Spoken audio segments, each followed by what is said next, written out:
शांति। 1 फरवरी 2025 के ईश्वरीय महावाक्य। पहले एक नज़र मुरली के मुख्य पॉइंट पर। बाबा ने कहा, शांति का तो तुम्हारे गले में हार पड़ा है। शांति को बाहर कहाँ ढूंढते हो? आत्मा स्वतः शांत स्वरूप है। मम्मा बाबा 84 जन्म लेते हैं। कुमार का है, जनक है, ऐसे ऐसे महारथी जो है वह 84 जन्म लेते हैं। जो सर्विस नहीं करते हैं तो जरूर कुछ जन्म बाद में आएंगे। देही अभिमानी बहुत बनना है, यही मेहनत है। बाप को याद करने से ही विकर्म विनाश होंगे, खास याद करना होता है। जास्ते टाइम तो बाहर मुक्ता में ही जाता है, यह याद ही मुख्य है। इस भारत के योग की ही बहुत महिमा है। और फिर बाबा ने कहा, श्री कृष्ण को याद करने से तो एक भी पाप नहीं कटेगा, क्योंकि वह तो शरीरधारी है, 5 तत्वों का बना हुआ है। शिव बाबा तो अशरीरी है, इसलिए कहते हैं अशरीरी बनो, मुझ बाप को याद करो। कहते भी हो, हे पतित पावन, वह तो एक हुआ ना। बाप माताओं की महिमा ऊंच करते हैं। तुम शिव शक्ति सेना हो, तुम ही शिव बाबा को जानते हो। सच तो एक ही है, गाया भी जाता है, सच की बेड़ी हिले डुले डूबे नहीं। क्रोधी को क्रोधी, लोभी को लोभी कहेंगे। देवताओं को निर्विकारी कहा जाता है। देवताएं निर्लोभी, निर्मोही, निर्विकारी है। और फिर लास्ट में बाबा ने कहा, बाबा जानते हैं तुम स्थायी याद में रह नहीं सकेंगे। तुम बच्चे अडोल बन याद करते रहो तो जल्दी कर्मातीत अवस्था हो जाए। तुम योग बल से अपनी ज्योति जगाते हो, योग से तुम पवित्र बनते हो, ज्ञान से धन मिलता है।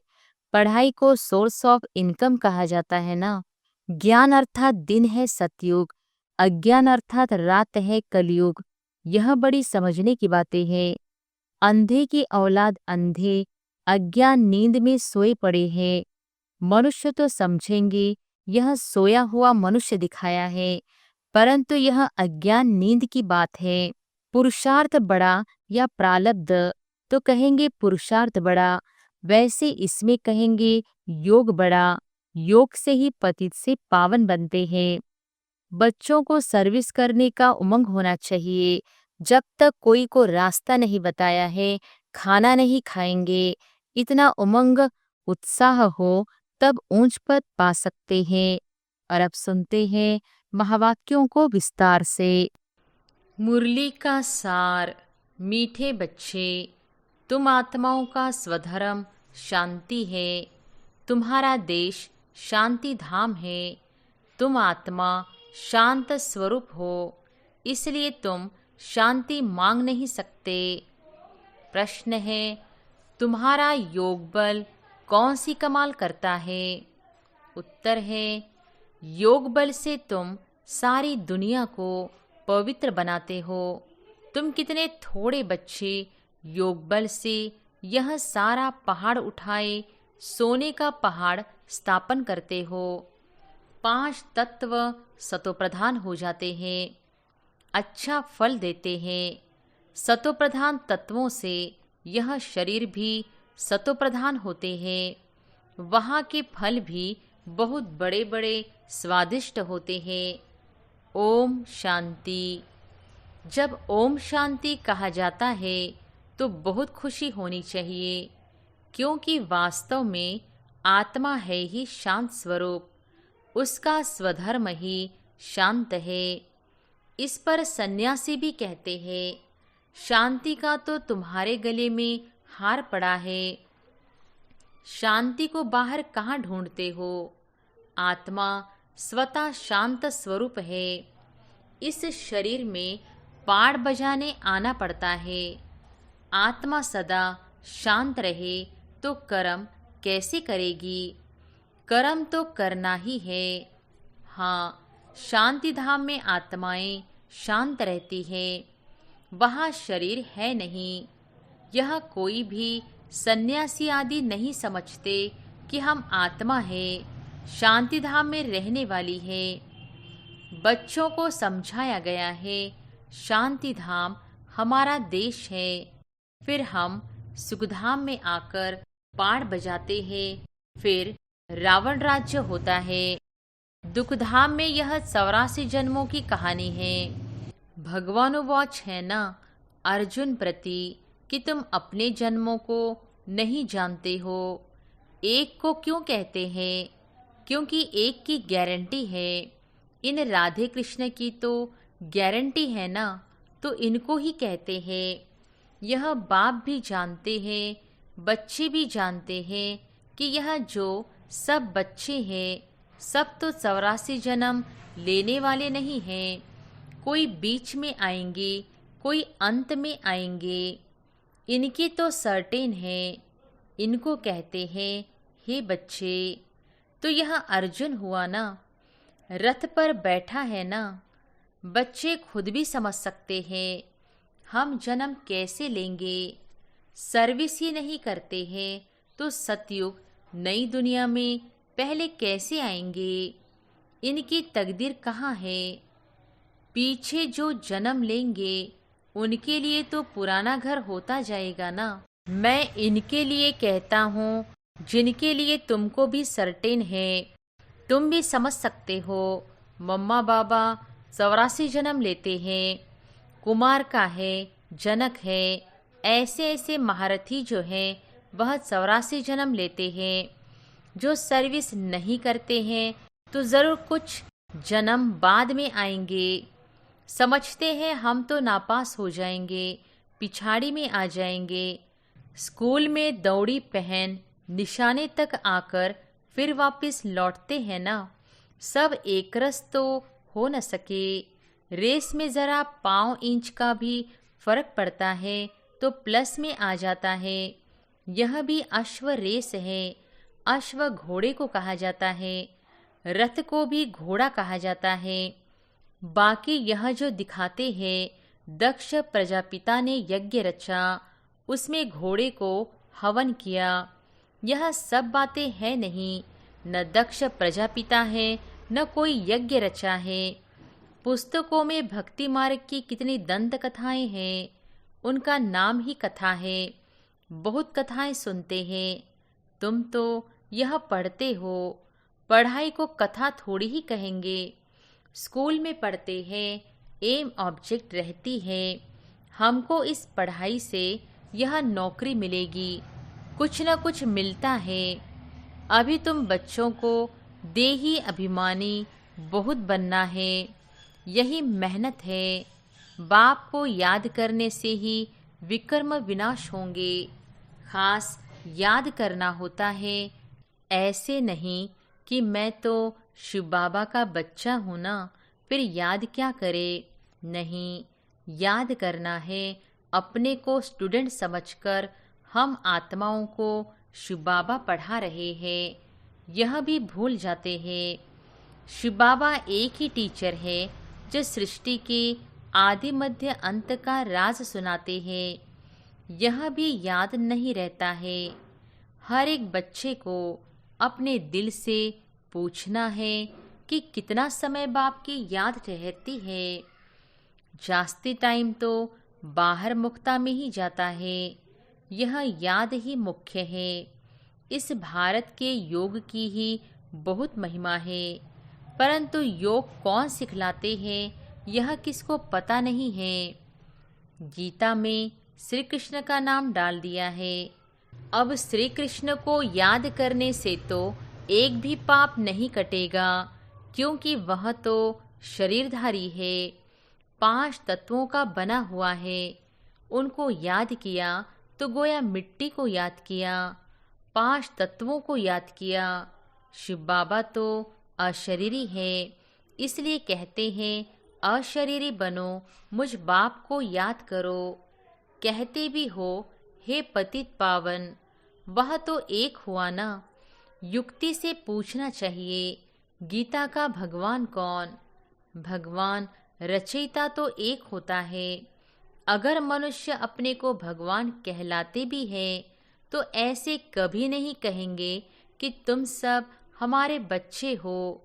या तो कहेंगे ततत्वम, या कहेंगे ईश्वर सर्वव्यापी है। हम भी भगवान, तुम भी भगवान। जिधर देखता हूँ तू ही तू है, पत्थर में भी तू। ऐसे कह देते। तुम हमारे बच्चे हो यह कह नहीं सकते, यह तो बाप ही कहते हैं। हे मेरे लाडले रूहानी बच्चों, ऐसे और कोई कह न सके। मुसलमान को अगर कोई कहे मेरे लाडले बच्चों तो थप्पड़ मार दे। यह एक ही पारलौकिक बाप कह सकते हैं, और कोई सृष्टि के आदि मध्य अंत का ज्ञान दे न सके। 84 की सीढ़ी का राज कोई समझा न सके सिवाय निराकार बाप के। उनका असली नाम ही है शिव। यह तो मनुष्यों ने अथाह नाम रख दिए हैं। अनेक भाषाएं हैं तो अपनी अपनी भाषा में नाम रख देते हैं। जैसे बॉम्बे में बबूलनाथ कहते हैं, परंतु वह अर्थ थोड़ी समझते। तुम समझते हो कांटों को फूल बनाने वाला है। भारत में शिव बाबा के हजारों नाम होंगे, अर्थ कुछ नहीं जानते। बाप बच्चों को ही समझाते हैं, उसमें भी माताओं को बाबा जास्ती आगे करते हैं। आजकल फीमेल्स का मान भी है, क्योंकि बाप आए हैं ना। बाप माताओं की महिमा ऊंच करते हैं। तुम शिव शक्ति सेना हो, तुम ही शिव बाबा को जानते हो। सच तो एक ही है, गाया भी जाता है, सच की बेड़ी हिले डोले डूबे नहीं। तो तुम सच्चे हो, नई दुनिया की स्थापना कर रहे हो। बाकी झूठी बेड़ियां सब खत्म हो जाएंगी। तुम भी कोई यहाँ राज्य करने वाले नहीं हो। तुम फिर दूसरे जन्म में आकर राज्य करेंगे। यह बड़ी गुप्त बातें हैं जो तुम ही जानते हो। यह बाबा न मिला होता तो कुछ भी नहीं जानते थे। अभी जाना है। यह है युधिष्ठिर, युद्ध के मैदान में बच्चों को खड़ा करने वाला। यह है नॉन वायोलेंस, अहिंसक। मनुष्य हिंसा समझ लेते हैं मारा मारी को। बाप कहते हैं पहली मुख्य हिंसा तो काम कटारी की है, इसलिए काम महाशत्रु कहा है। इन पर ही विजय पानी है।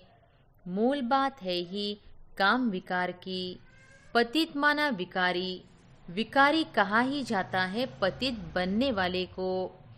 जो विकार में जाते हैं, क्रोध करने वाले को ऐसे नहीं कहेंगे कि यह विकारी है। क्रोधी को क्रोधी, लोभी को लोभी कहेंगे। देवताओं को निर्विकारी कहा जाता है। देवताएं निर्लोभी, निर्मोही, निर्विकारी है। वह कभी विकार में नहीं जाते। तुमको कहते हैं विकार बिगर बच्चे कैसे होंगे। उन्हों को तो निर्विकारी मानते हो ना। वह है ही वाइसलेस दुनिया। द्वापर कलयुग है विशेष दुनिया। खुद को विकारी, देवताओं को निर्विकारी कहते तो है ना। तुम जानते हो हम भी विकारी थे, अब इन जैसा निर्विकारी बन रहे हैं। इन लक्ष्मी नारायण ने भी याद के बल से यह पद पाया है, फिर पा रहे हैं। हम भी देवी देवता थे। हमने कल्प पहले ऐसे राज्य पाया था जो गंवाया, फिर हम पा रहे हैं। यही चिंतन बुद्धि में रहे तो भी खुशी रहेगी, परंतु माया यह स्मृति भुला देती है। बाबा जानते हैं तुम स्थायी याद में रह नहीं सकेंगे। तुम बच्चे अडोल बन याद करते रहो तो जल्दी कर्मातीत अवस्था हो जाए और आत्मा वापिस चली जाए, परंतु नहीं। पहले नंबर में तो यह जाने वाला है। फिर है शिव बाबा की बारात। शादी में माताएं मिट्टी के मटके में ज्योति जगाकर ले जाती है ना, यह निशानी है। शिव बाबा साजन तो सदा जागती ज्योत है, बाकी हमारी ज्योति जगाई है। यहाँ की बात फिर भक्ति मार्ग में ले गए हैं। तुम योग बल से अपनी ज्योति जगाते हो, योग से तुम पवित्र बनते हो, ज्ञान से धन मिलता है। पढ़ाई को सोर्स ऑफ इनकम कहा जाता है ना। योग बल से तुम खास भारत और आम सारे विश्व को पवित्र बनाते हो। इसमें कन्याएं बहुत अच्छी मददगार बन सकती है। सर्विस कर ऊंच पद पाना है, जीवन हीरे जैसा बनाना है, कम नहीं। गाया भी जाता है, फॉलो फादर मदर, सी मदर फादर और अनन्य ब्रदर्स सिस्टर्स। तुम बच्चे प्रदर्शनी में भी समझा सकते हो कि तुमको 2 फादर है, लौकिक और पारलौकिक। इसमें बड़ा कौन? बड़ा तो जरूर बेहद का बाप हुआ ना। वर्षा उनसे मिलना चाहिए। अभी वर्षा दे रहे हैं, विश्व का मालिक बना रहे हैं। भगवानो वॉच, तुमको राजयोग सिखाता हूँ, फिर तुम दूसरे जन्म में विश्व के मालिक बनेंगे। बाप कलप कलप भारत में आकर भारत को बहुत साहूकार बनाते हैं। तुम विश्व के मालिक बनते हो इस पढ़ाई से। उस पढ़ाई से क्या मिलेगा? यहाँ तो तुम हीरे जैसा बनते हो। 21 जन्म लिए। उस पढ़ाई में रात दिन का फर्क है। यह तो बाप टीचर गुरु एक ही है। तो बाप का वर्षा, टीचर का वर्षा और गुरु का वर्षा सब देते हैं। अब बाप कहते हैं देह सहित सबको भूलना है। आप मोए मर गई दुनिया। बाप के एडॉप्टेड बच्चे बने, बाकी किसको याद करेंगे? दूसरों को देखते हुए जैसे कि देखते नहीं। पाठ में भी आते हैं परंतु बुद्धि में है। अब हमको घर जाना है, फिर यहाँ आकर पाठ बजाना है। यह बुद्धि में रहे तो भी बहुत खुशी रहेगी। बच्चों को देह भान छोड़ देना चाहिए। यह पुरानी चीज यहाँ छोड़नी है, अब वापस जाना है। नाटक पूरा होता है। पुरानी सृष्टि को आग लग रही है। अंधे की औलाद अंधे अज्ञान नींद में सोए पड़े हैं। मनुष्य तो समझेंगे यह सोया हुआ मनुष्य दिखाया है, परंतु यह अज्ञान नींद की बात है जिससे तुम जागते हो। ज्ञान अर्थात दिन है सतयुग, अज्ञान अर्थात रात है कलयुग। यह बड़ी समझने की बातें हैं। कन्या शादी करती है तो माता पिता, सासू ससुर आदि भी याद आएगा, उनको भूलना पड़े। ऐसे भी युगल है जो सन्यासियों को दिखाते हैं हम युगल बनकर कभी विकार में नहीं जाते हैं। ज्ञान तलवार बीच में है। बाप का फरमान है पवित्र रहना है। देखो रमेश उषा है, कभी भी पतित नहीं बने हैं। यह डर है अगर हम पतित बने तो 21 जन्मों की राजाई खत्म हो जाएगी, देवाला मार देंगे। ऐसे कोई कोई फेल हो पड़ते हैं। गंधर्व विवाह का नाम तो है ना, तुम जानते हो। पवित्र रहने से पद बहुत ऊंच मिलेगा। 1 जन्म के लिए पवित्र बनना है। योग बल से कर्मेंद्रियों पर भी कंट्रोल आ जाता है। योग बल से तुम सारी दुनिया को पवित्र बनाते हो। तुम कितने थोड़े बच्चे योग बल से यह सारा पहाड़ उठाए सोने का पहाड़ स्थापन करते हो। मनुष्य थोड़ी ही समझते हैं, वह तो गोवर्धन पर्वत पिछाड़ी परिक्रमा देते रहते हैं। यह तो बाप ही आकर सारी दुनिया को गोल्डन एजड बनाते हैं। ऐसे नहीं कि हिमालय कोई सोने का हो जाएगा। वहाँ तो सोने की खानियाँ भरतू हो जाएगी। 5 तत्व सतोप्रधान हैं, फल भी अच्छा देते हैं। सतोप्रधान तत्वों से यह शरीर भी सतोप्रधान होते हैं। वहाँ के फल भी बहुत बड़े बड़े स्वादिष्ट होते हैं।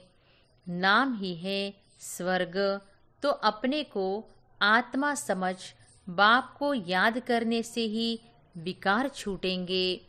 देह अभिमान आने से विकार की चेष्टा होती है। योगी कभी विकार में नहीं जाएंगे। ज्ञान बल तो है, परंतु योगी नहीं होगा तो गिर पड़ेगा। जैसे पूछा जाता है पुरुषार्थ बड़ा या प्रारब्ध, तो कहते हैं पुरुषार्थ बड़ा। वैसे इसमें कहेंगे योग बड़ा। योग से ही पतित से पावन बनते हैं। अब तुम बच्चे तो कहेंगे हम बेहद के बाप से पढ़ेंगे, मनुष्य से पढ़ने से क्या मिलेगा, मास में क्या कमाई होगी। यह तुम एक एक रतन धारण करते हो, यह है लाखों रुपयों के। वहाँ पैसे की गिनती नहीं की जाती, अनगिनत धन होता है। सबको अपनी अपनी खेतियां आदि होती हैं। अब बाप कहते हैं हम तुमको राजयोग सिखलाते हैं।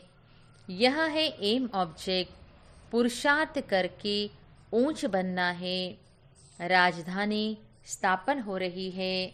इन लक्ष्मी नारायण ने कैसी प्रारब्ध पाई, इनकी प्रारब्ध को जान गए तो बाकी क्या चाहिए। अभी तुम जानते हो कल 5000 वर्ष बाद बाप आते हैं, आकर भारत को स्वर्ग बनाते हैं। तो बच्चों को सर्विस करने का उमंग होना चाहिए। जब तक कोई को रास्ता नहीं बताया है, खाना नहीं खाएंगे। इतना उल्लास उमंग हो तब ऊंच पद पा सकते हैं। अच्छा, मीठे मीठे सिकिलधे बच्चों प्रति माता पिता बाप दादा का याद प्यार और गुड मॉर्निंग। रूहानी बाप की रूहानी बच्चों को नमस्ते। धारणा के लिए मुख्य सार। पहली पॉइंट, ईश्वरीय सर्विस कर अपना जीवन 21 जन्मों के लिए हीरे जैसा बनाना है। माता पिता और अनन्य भाई बहनों को ही फॉलो करना है। दूसरी पॉइंट, कर्मातीत अवस्था बनाने के लिए देह सहित सबको भूलना है। अपनी याद अडोल और स्थायी बनानी है। देवताओं जैसा निर्लोभी, निर्मोही, निर्विकारी बनना है। वरदान है, तड़पती हुई आत्माओं को 1 सेकंड में गति सद्गति देने वाले मास्टर दाता भव। तड़पती हुई आत्माओं को 1 सेकंड में गति सद्गति देने वाले मास्टर दाता भव। जैसे स्थूल सीजन का इंतजाम करते हो, सेवाधारी सामग्री सब तैयार करते हो, जिससे किसी को कोई तकलीफ न हो, समय व्यर्थ न जाए। ऐसे ही अब सर्व आत्माओं की गति सद्गति करने की अंतिम सीजन आने वाली है। तड़पती हुई आत्माओं को क्यों में खड़ा करने का कष्ट नहीं देना है। आते जाए और लेते जाए, इसके लिए एवर रेडी बनो। पुरुषार्थी जीवन में रहने से ऊपर अब दातापन की स्थिति में रहो। हर संकल्प, हर सेकंड में मास्टर दाता बन करके चलो। स्लोगन है, हजूर को बुद्धि में हाजिर रखो तो सर्व प्राप्तियां जी हजूर करेंगी। अव्यक्त इशारे, एकांत प्रिय बनो, एकता और एकाग्रता को अपनाओ। एकता के साथ एकांत प्रिय बनना है। एकांत प्रिय वह होगा जिनका अनेक तरफ से बुद्धियोग टूटा हुआ होगा और एक का ही प्रिय होगा। एक प्रिय होने कारण एक की ही याद में रह सकता। एकांत प्रिय अर्थात एक के सिवाय दूसरा न कोई, सर्व संबंध सर्व रसनाएं एक से लेने वाला ही एकांत प्रिय हो सकता है। अच्छा, ओम शांति।